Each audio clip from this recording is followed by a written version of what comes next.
सनातन परमेश्वर, इसको खोल दो।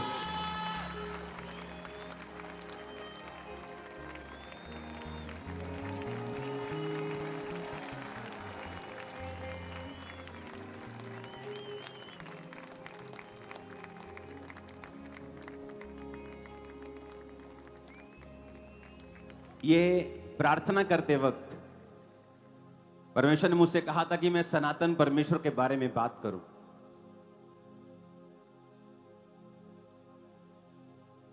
सनातन जिसका कोई अंत नहीं, शुरुआत नहीं, जो सदा तक रहने वाला परमेश्वर है, वो कौन है?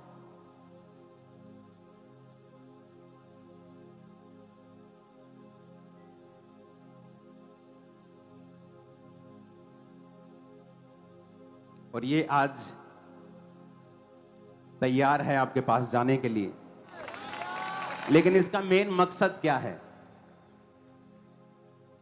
इसमें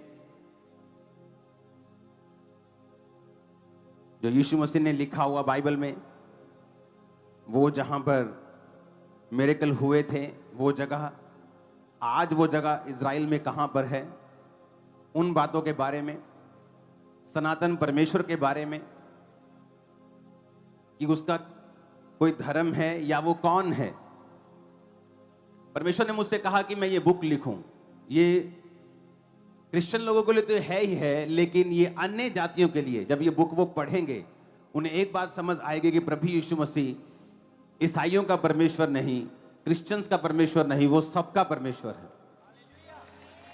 तो जब ये वो बुक पढ़ेंगे, उन्हें ये मालूम हो जाएगा। और मेरा ये मकसद है कि इस क्रिसमस से पहले इस बुक के 10 लाख कॉपी मैं चाहता हूं हम बांट दें पूरे पंजाब में। और लोग जब इसको पढ़ेंगे, मैं आपको बता रहा हूं, आप इसको जब पहले पेज को ही आप देखेंगे, प्रभु का आत्मा आपको टच करना शुरू कर देगा। जस्ट आप जब इसको पढ़ना स्टार्ट करेंगे,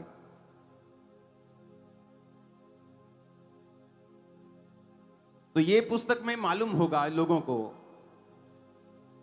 क्योंकि अगर शैतान अपनी झूठी बातों को फैला सकता है, क्योंकि शैतान कहता है अगर एक झूठ को 100 बार बोला जाए तो वो सच लगने लगता है ना? और जो सच्चाई के प्रचारक हैं वो चुप रहे और शैतान अपना झूठ फैलाता रहे, तो एक दिन लोग झूठ को सच मानना शुरू कर देते हैं। हजारों टेस्टिमनीज को चर्च में खड़ा किया गया उनकी गवाहियों के साथ, उनके एड्रेस के साथ, कि अगर ये झूठी हैं तो जाओ साबित करके दिखाओ। आप एक बंदे को खड़ा कर सकते हो पैसा देके, 2 को खड़ा कर सकते हो, 4 को कर सकते हो। क्या आप 1 लाख बंदे को खड़ा कर सकते हो? क्या 1 लाख बंदे में से एक भी ऐसा नहीं जिसे आप पकड़ नहीं सके? तो ये जो सच्चाई हमारे पास है, हमारा ये कर्तव्य कह लो, इसको काम कह लो, कि आपको और मुझको ये सच्चाई को प्रीच करते रहना है। क्यों? उसका रीजन है, क्योंकि जब मुझे प्रभु यीशु मसीह के बारे में मालूम हुआ, तो पहला मेरा इंप्रेशन ये था कि ये मेरे घर में, ये क्रिश्चियन लोग, ये क्रिश्चियन सिस्टर्स कभी भी आनी नहीं चाहिए मेरे घर में। अगर ये मेरे घर में आए तो मैं इनके साथ अब लड़ाई करूंगा। क्यों? क्योंकि मैंने सुना था। किससे सुना था? मीडिया से सुना था। तब इंटरनेट मीडिया नहीं होता था, सोशल मीडिया नहीं होता था। जो टीवी पे चलता था वही सच दिखता था। आज हालत ये हो गई है, जो टीवी पे दिखता है लोग उसे देखने के लिए कि सच्चाई है कि नहीं, सोशल मीडिया पे जाते हैं। तो तब टीवी जो बोलता था उसे सच माना जाता था, और वहां पे ये चलता था कि ईसाई लोग जो हैं वो कन्वर्जन का धंधा चल रहा है जी, कन्वर्जन चल रही है जी, ये लोग धर्म बदल रहे हैं, अंग्रेजों का धर्म थोपने की कोशिश कर रहे हैं ताकि इंडिया को बांटा जा सके। और वही चीजों पे मैं बिलीव करने लगा। अपने घर पे आने वाले क्रिश्चियन सिस्टर्स को रिजेक्ट किया, अपने घर की फैमिली मेंबर की डेथ देखी, प्रार्थना नहीं कराई, अड़े रहे, नहीं हम प्रेयर नहीं कराएंगे।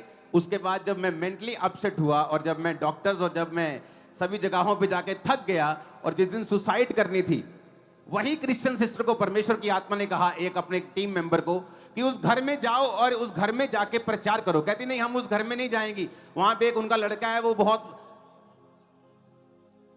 विरोध करता है, हम उस घर में नहीं जाएंगे। वो उनका लड़का विरोध करता है, वो मानने नहीं देता अपनी फैमिली को। तो मेरे पापा का नाम जीवन है, तो वो बोलते थे जीवन के घर जाओ। परमेश्वर का आत्मा कह रहा है कि उसके घर में कोई सेवा करने वाला है, उसके घर में जाओ। तो वो बोलते थे हमने नहीं जाना उस घर में, उस घर में विरोध होता है बहुत, वो लड़का उनका मानता नहीं। लेकिन उन्होंने कहा जाओ उस घर में जाओ। जब वो आए तो उस दिन मैंने ओवरडोज नशा किया हुआ ये सोच के कि मुझे सुसाइड करना है, और वो मेरे रूम में बैठे हुए थे। तब मेरे जीवन से धर्म का सब जो घमंड था चीजों का, वो सब गिर चुका था, टूट चुका था, डायरेक्शन चेंज हो चुकी थी। मुझे मरना था, मुझे मालूम था सुसाइड करना है। उस दिन उन्होंने मुझे बताया कि जिस दिन तू बाइबल में ईसाई धर्म नाम का शब्द सुन लेगा, उस दिन तू बाइबल पढ़नी बंद कर देना। मैं उस समय कंप्यूटर इंजीनियरिंग कर चुका था, मेरे घर पे इंटरनेट था, अमीर थे हम बहुत। सारा सर्च किया, देखा, जांचा और परखा, और देखा कि प्रभु यीशु मसीह वाकई ही वो जीवन बदलने के लिए आए, धर्म बदलने के लिए नहीं आए। जब बाइबल पढ़ी तो समझ आया, और प्रभु को जीवन दिया। एकदम से चंगा नहीं हुआ, प्रार्थना करनी शुरू की, वचन पढ़ना शुरू किया। जिस दिन मुझ पे पहली ले हैंड प्रार्थना हुई थी, उस दिन मेरे को ये समझ आ गई थी ये चीज कि अगर मेरा कोई हल कर सकता है तो सिर्फ प्रभु यीशु मसीह ही है। जिस दिन पहली प्रेयर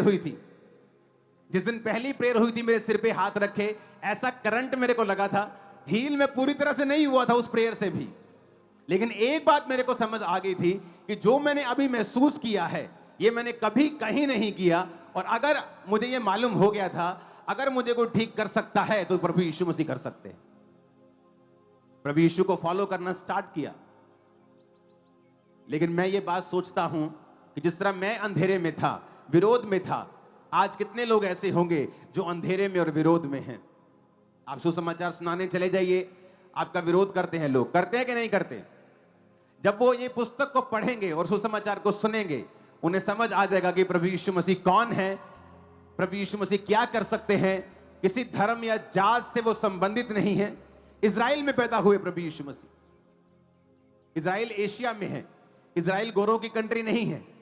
इजराइल दुनिया का सेंटर है। परमेश्वर ने दुनिया के सेंटर को चुना पैदा होने के लिए, ताकि वहां से वो अपने सुसमाचार को फैला सके।